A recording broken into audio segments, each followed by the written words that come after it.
ஆன்மீக சொந்தங்கள் அனைவருக்கும் அன்பான வணக்கம். நாம் நம்மளுடைய சேனலில் தொடர்ந்து நிறைய சுவாரஸ்யமான ஆன்மீகம் சார்ந்த தகவல்களை தாங்க பார்த்துட்டு வந்துட்டு இருக்கோம். அந்த வரிசையில் இன்னைக்கு துளாராசிக்காரங்களுக்கு அடுத்து வரக்கூடிய 15 நாட்களானது எப்படி இருக்க போகுது, என்னென்ன கிரக மாற்றங்கள்லாம் இருக்குது, என்ன மாதிரியான வழிபாடுகள் செய்தோம் அப்படின்னா நம்மளால் சிறப்பாக இருக்க முடியும் அப்படின்னு நிறைய இன்ட்ரெஸ்டிங்கான தகவல்களை தான் இந்த பதிவில் நம்ம தெரிஞ்சுக்க போகிறோம். வீடியோக்குள்ளே போகிறதுக்கு முன்னாடி நீங்கள் இன்னும் நம்ம சேனலை சப்ஸ்கிரைப் பண்ணாமல் இருக்கீங்க அப்படின்னா மறக்காமல் சேனலை சப்ஸ்கிரைப் பண்ணிக்கோங்க. கூடவே பக்கத்தில் இருக்கிற பெல் சிம்பிளையும் கிளிக் பண்ணிக்கோங்க.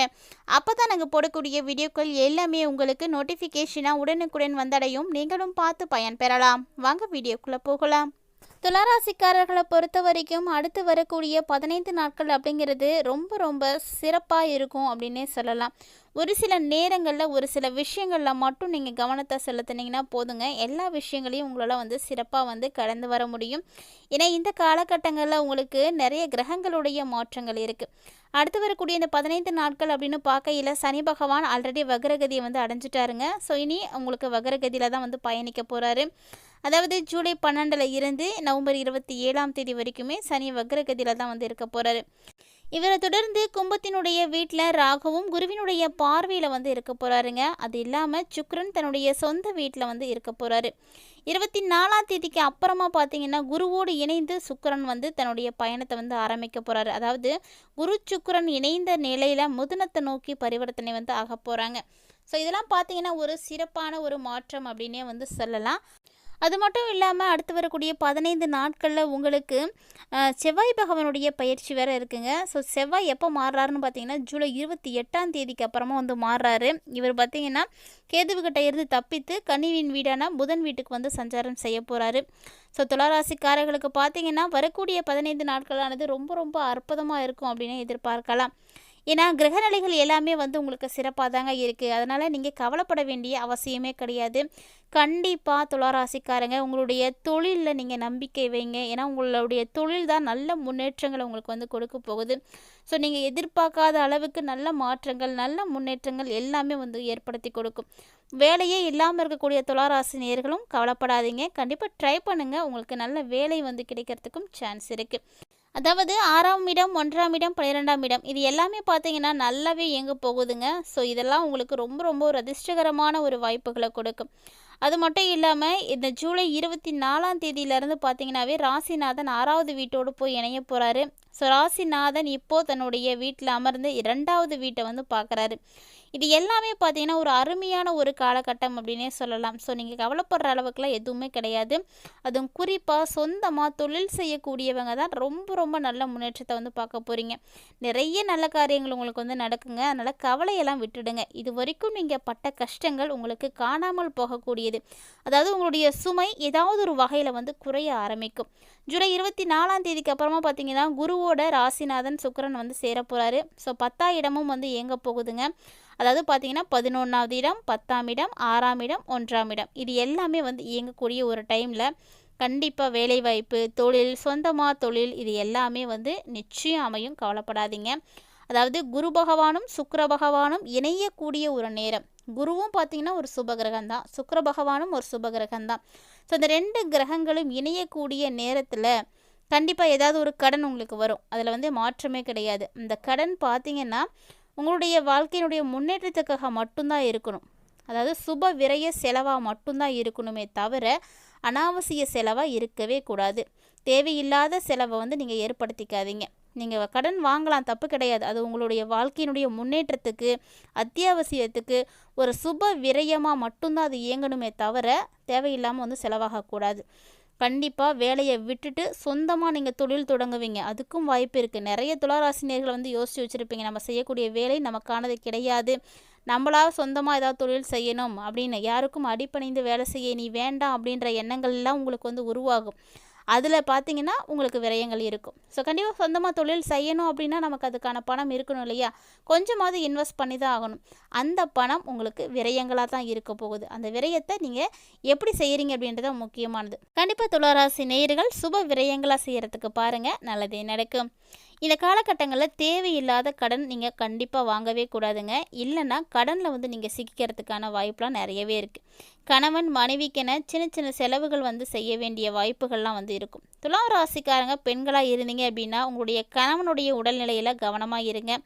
ஆண்களாக இருந்தீங்க அப்படின்னா கடன், வம்பு, வழக்கு இதிலெல்லாம் வந்து கவனமாக இருந்துக்கோங்க. இதெல்லாம் வந்து நீங்கள் கவனமாக இருந்தீங்கன்னாவே போதும். வேறெல்லாம் எதுவுமே உங்களை வந்து தேடி வராது.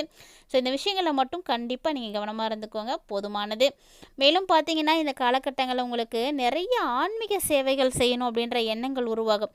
உங்கள்கிட்ட 10 ரூபாய் இருந்தால் கூட அதை நம்ம ஒரு ஆன்மீக சேவைக்காக பயன்படுத்தணும் அப்படின்ற ஒரு எண்ணம் உங்களுக்கு உருவாகும்.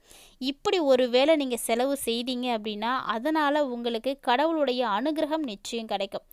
அதனால் வந்து ட்ரை பண்ணி பாருங்கள். உங்களுக்கு எந்த நல்ல நாளில் உங்கள் கையால் யாருக்காவது எதுவும் செய்யணும் அப்படின்னு நினைக்கிறீங்கன்னா தாராளமாக செய்யுங்க. போட்டித் தேர்வு எழுதக்கூடியவங்களாம் கவலைப்படாமல் போய் எழுதுங்க. ஏன்னா வெற்றி உங்களுக்கு மட்டும்தான் கிடைக்க போகுது. ஸோ நிறைய மாற்றங்கள் துளாராசினியர்களுக்காக காத்துட்ருக்குங்க.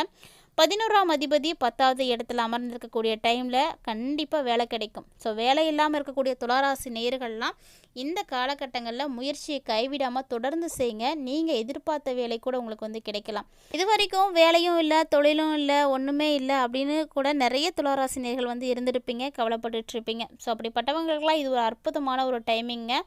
முயற்சி அப்படிங்கிறத சரியாக எடுத்து வைக்கணும். நமக்கு கால நேரங்கள் சரியாக இருக்கும் பொழுது நம்ம செய்யக்கூடிய முயற்சி சிறப்பான பலன்களை கொடுக்கும். அதனால் கண்டிப்பாக வந்து சிறப்பாக இருக்கிறதுக்கு முயற்சி பண்ணுங்கள். கடன் வாங்கக்கூடிய நிலை உருவாகும் தான் உங்களுக்கு, இல்லைன்னுலாம் சொல்லவே கிடையாது. ஏன்னா இது வரைக்கும் நீங்கள் கடன் வாங்காமல் இருந்தீங்கன்னா கூட இப்போ இந்த டைமில் கடன் வாங்குவீங்க. அந்த கடனை நீங்கள் ஏதாவது ஒரு நல்ல வழியில் வந்து பயன்படுத்திக்கோங்க, அதுதான் நல்லது. ஆரோக்கியம் சார்ந்த விஷயத்துலலாம் துளாராசி நேயர்களே ரொம்ப ரொம்ப கவனமாக இருக்கணுங்க. ஏன்னா கவலைகள் ஏற்படுறதுக்கான வாய்ப்பு நிறையவே இருக்குது. ஏதாவது ஒரு வகையில் உங்களுக்கு ஆரோக்கிய சீர்கேடுகள் உருவாகலாம். கவனம் முக்கியமானது.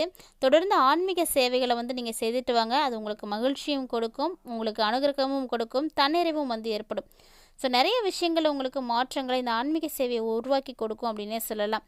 இப்போ என்னெல்லாம் விஷயங்களை நீங்கள் கவனமாக இருக்கணும் அப்படின்னு பார்த்தீங்கன்னா, கல்வி பயிலக்கூடிய மாணவர்கள்லாம் கவனமாக தான் இருக்கணும். அது மட்டும் இல்லாமல் 20 வயசுலேருந்து 40 வயசுக்கு உள்ளே இருக்கக்கூடிய துளாராசி நேயர்கள்லாம் கடன் விஷயத்தில் தான் ரொம்ப ரொம்ப கவனமாக இருக்கணும். ஏன்னா அளவுக்கு மீறிய கடனை நீங்கள் வாங்கிக்காதீங்க. எப்படியாவது அந்த கடனை வந்து குறைக்கிறதுக்கான வழிமுறைகளை வந்து தேர்ந்தெடுங்க. நிறைய உழைப்புகளை கொடுங்க. உங்களுக்கு நல்ல முன்னேற்றங்களுக்கு தேவையில்லாத விஷயத்துலையும் அதே மாதிரி நீங்கள் போய் தலையிடாதீங்க. எதிரியாக இருக்கட்டும், வம்பு வழக்காக இருக்கட்டும், இதெல்லாம் எதுலேயும் மாட்டிக்காதீங்க. கேஸ் நீங்கள் போய் இதெல்லாம் மாட்டிக்கிட்டீங்க அப்படின்னா பின்னாடி மீண்டு வர்றது ரொம்ப ரொம்ப கஷ்டமாக இருக்கும். இதனால் உங்களுடைய பேர் கூட வந்து கெட்டு போயிடலாம். அதனால் இந்த விஷயத்தெல்லாம் ஜாக்கிரதையாக இருந்துக்கோங்க.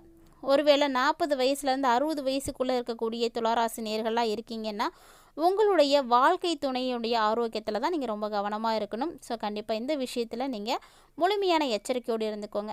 இதையெல்லாம் இல்லாமல் இந்த காலகட்டங்களில் துளாராசி நேயர்களுக்கு ரொம்ப ரொம்ப முக்கியமாக தேவைப்படக்கூடியது அப்படின்னா தூக்கம் தாங்க. இந்த தூக்கம் ரொம்ப முக்கியம் அப்படின்றத மறந்துடாதீங்க. அதாவது துளாராசிக்காரர்களுக்கு ஜூலை 28க்கு அப்புறமா 12ஆம் இடம் வந்து இயங்க போகுது. அதாவது 12ஆம் இடத்துக்கு செவ்வாய் வரப்போகிறாரு. 12ல் செவ்வாய் வரக்கூடிய இந்த ஒரு நேரம் தூக்கத்தில் வந்து பாதிப்புகளை வந்து கொடுப்பாருங்க. தூங்க முடியாத மாதிரி நிறைய வேலைகளை வந்து கொடுப்பாரு. அதனால் தூங்கக்கூடிய விஷயத்தெல்லாம் அக்கறை எடுத்துக்கோங்க. ஆரோக்கியத்தில் மிகுந்த கவனம் எடுத்துக்கோங்க. நம்மளுடைய வாழ்க்கையினுடைய எல்லா விதமான வெற்றிக்குமே நம்மளுடைய அடிப்படை ஆரோக்கியம் தாங்க. ஆரோக்கியம் நல்லபடியாக இருக்கணும். அதனால் ரொம்ப ரொம்ப கவனம் செலுத்துங்க. எல்லா விஷயத்துலையும் பொறுமையாக இருங்க. துளாராசிக்காரங்களே பொறுமையாக செயல்பட்டீங்க அப்படின்னா நடக்கிறது எல்லாமே உங்களுக்கு நல்லதாக தான் நடக்கும். அதனால் கவலைப்படாதீங்க. மேலும் இந்த காலகட்டங்களில் முன்னாடியே சொன்ன மாதிரி ஆரோக்கியம் மட்டும் கிடையாது, ஏதாவது ஒரு வகையில் உங்களுக்கு விரயம் அப்படின்றது இருந்துகிட்டே தான் இருக்கும். விரயம் அப்படின்றத சுப விரயமாக மாற்றிட்டீங்க அப்படின்னா உங்களுக்கு சிறப்பாக இருக்கும். கவலைப்படாதீங்க. மேலும் இந்த காலகட்டங்களில் துளாராசிக்காரங்க உங்களுக்கு டைம் இருக்குது அப்படின்ற பட்சத்தில், உங்களால் முடியுன்ற பட்சத்தில் தவறாமல் திருச்செந்தூர் ஒரு முறை போயிட்டு வந்துடுங்க. திருச்செந்தூர் போய் முருகனை வழிபாடு செய்துட்டு வந்தீங்க அப்படின்னா உங்களுடைய வாழ்க்கையில் நல்ல மாற்றம், நல்ல ஏற்றம் இதெல்லாமே இருக்குங்க. தவறாமல் வந்து செய்யுங்க. இல்லை எங்களால் அங்கே போக முடியல அப்படின்றவங்கலாம் கவலைப்படாதீங்க. வீட்டுக்கு அருகிலே வந்து முருகன் கோவில் இருக்குது அப்படின்னா தவறாமல் முருகப்பெருமானை தொடர்ந்து வழிபாடுகள் செய்யுங்க. உங்களுக்கு நல்ல மாற்றங்களை வந்து கொடுப்பாரு, தைரியத்தை கொடுப்பாரு, மனசில் இருக்கக்கூடிய பயத்தை வந்து போக்கி கொடுப்பாரு. எல்லாமே நம்மளால் முடியும் அப்படின்ற தன்னம்பிக்கை வந்து உருவாகும். ஸோ முருகப்பெருமான் மட்டும்தான் இதை அத்தனையும் உங்களுக்கு வந்து கொடுப்பாரு. அதனால் கண்டிப்பாக செய்யுங்க. மேலும் பார்த்தீங்கன்னா இந்த காலகட்டங்களில் எளிமையாக நீங்கள் என்ன பரிகாரம் செய்யலாம் அப்படின்னா, ஏழை எளியவங்களாக பார்த்து அவங்களுக்கு உதவி செய்யுங்க. குறிப்பாக தண்ணீர் தானம் பண்ணுங்கள். அது வந்து உங்களுக்கு இன்னும் நல்ல மாற்றங்களை வந்து கொடுக்கும். நம்பிக்கையோடு வந்து செய்யுங்க. இந்த ஒரு எளிமையான விஷயத்தை மட்டும் இந்த காலகட்டங்களில் நீங்கள் தொடர்ந்து சேர்த்துட்டு வந்தீங்க அப்படின்னா நல்ல மாற்றங்கள் உறுதியாக இருக்கும். நம்பிக்கையோடு வந்து செய்யலாம். இந்த பதிவில் நிறைய இன்ட்ரெஸ்டிங்கான தகவல்களை எல்லாம் துலாம் ராசி நேயர்களாகிய நீங்கள் தெளிவாக பார்த்து தெரிஞ்சுட்டு இருந்திருப்பீங்கன்னு நினைக்கிறேன். கட்டாயமாக வீடியோ உங்களுக்கு பிடிச்சிருக்குன்னு நினைக்கிறேன். பிடிச்சிருந்தால் லைக் பண்ணுங்கள், ஷேர் பண்ணுங்கள், மறக்காமல் கமெண்ட் பண்ணுங்கள். இது மட்டும் இல்லாமல் இது போல் பல இன்ட்ரெஸ்டிங்கான தகவல்கள் பார்த்தீங்கன்னா நம்மளுடைய சேனலில் தினம்தோறுமே நம்ம தொடர்ந்து பதிவேற்றம் செய்துட்டு இருக்கோம். ஸோ இது வரைக்கும் நீங்கள் அதெல்லாம் பார்க்கல அப்படின்னா மறக்காமல் நம்ம சேனலை சப்ஸ்கிரைப் பண்ணிவிட்டு ஃபாலோ பண்ணி பாருங்கள். மீண்டும் மற்றொரு சுவாரஸ்யமான ஆன்மீக தலைப்பில் சந்திக்கலாம்.